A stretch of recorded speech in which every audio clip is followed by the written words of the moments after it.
So unang gawin natin is punta muna tayo sa Z-Archivers, tapos sarinin natin yung data ng Mobile Legend. So add lang tayo sa kahit ano guys, add lang tayo ng latest bar number. So gayahin nyo lang ako, add lang sa number 1. So tapos guys, uninstall natin yung Mobile Legend na galing sa Google Play Store.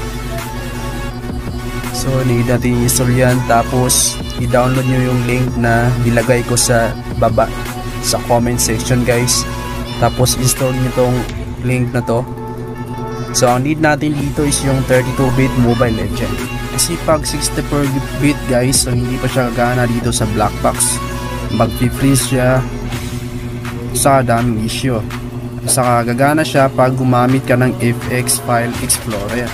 Kaso maraming bug pa rin guys, di kagaya dito sa 32-bit, pasok na pasok. Kasi itong black box na to gamit natin is pang 32-bit lang. So ayun, tsaka ano, smooth din siya. So kaya recommended ko yung 32-bit.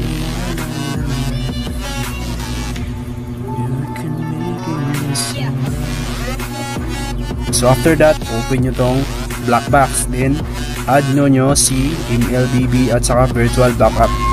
So add nyo lang sa black box guys. Pagkatapos nyo i-add, open nyo si Mobile Legend. So ang need natin dito is kailangan mo natin mag-switch ng account.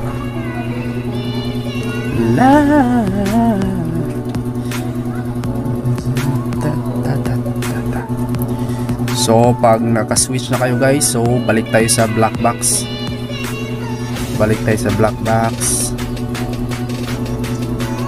Tapos open natin si virtual backup, then select backup, then select Mobile Legend.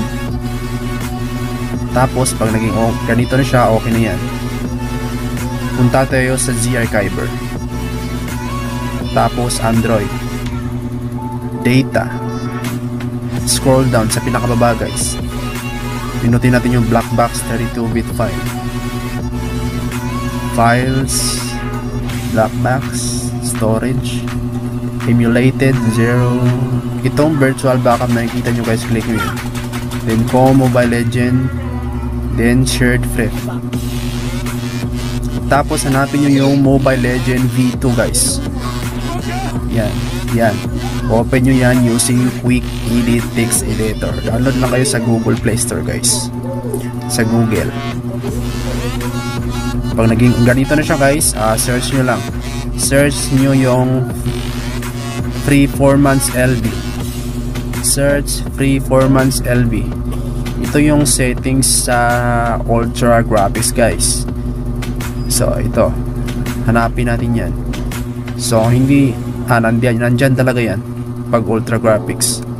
So search nyo lang, tapos yung value palitan nyo ng 4.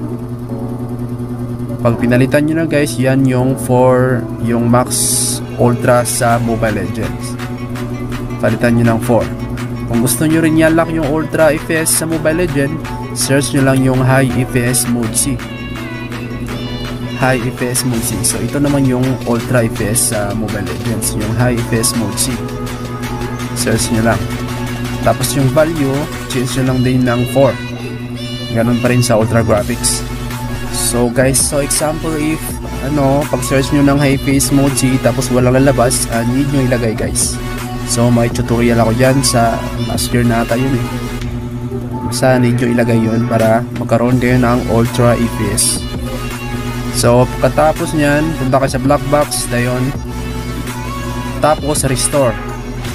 Click nyo yung virtual backup, then restore Mobile Legends. Restore nyo lang. Pag naging ganyan siya, okay na yan guys. Tapos close nyo lahat yung running apps. Tapos punta na tayo sa black box. So kung gusto nyo rin guys, remove yung main data ng MLBB, madali lang yan. Wait lang, open na natin sa Mobile Legends. Ipapakita muna na ko sa inyo kung nagumana yung max settings natin. So mamaya after. So guys, so as you can see na-unlock na natin yung max settings dito. Meron na tayong Ultra FPS saka Ultra Graphics.